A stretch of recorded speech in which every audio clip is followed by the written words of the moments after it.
జన సైనికులు, ఇంకో పక్క బీజేపీ నాయకులు, కార్యకర్తలు, ఏటి చూసినా మిమ్మల్ని చూస్తా ఉంటే శ్రామికులంతా గుర్తొస్తున్నారు. 10 రోజులు కష్టపడి అఖండ మెజారిటీతో గెలిపించండి.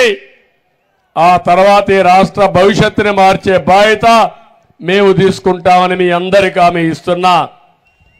చీరాల అంటే ఒక చరిత్ర కలిగిన ప్రాంతం. ఇది అవునా కాదా తమ్ముళ్ళు మిమ్మల్ని అడుగుతున్నా. బ్రిటిష్ పీరియడ్లో 1919లో అంటే 100 సంవత్సరాల కంటే ముందు ఈ చీరాల్లో ఒక ఉద్యమం జరిగింది.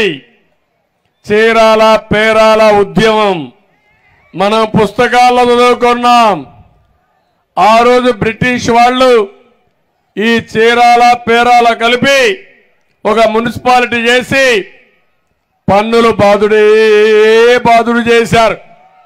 ఇప్పుడు సైకో మారిగా అప్పుడు కూడా వాళ్ళు పన్నులు వేశారు.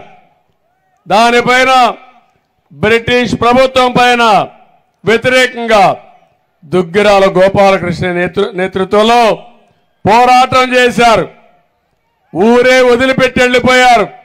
ఈ పన్నులు మేము కట్టలేము, ఈ ఊరు వదిలేస్తామని ఊరు వదిలిపెట్టి రామ్నగర్ అని ఇంకొక ఊరే నిర్మాణం చేసుకుని నిరసన తెలియజేశారు. తమ్ముళ్ళు అది చరిత్ర.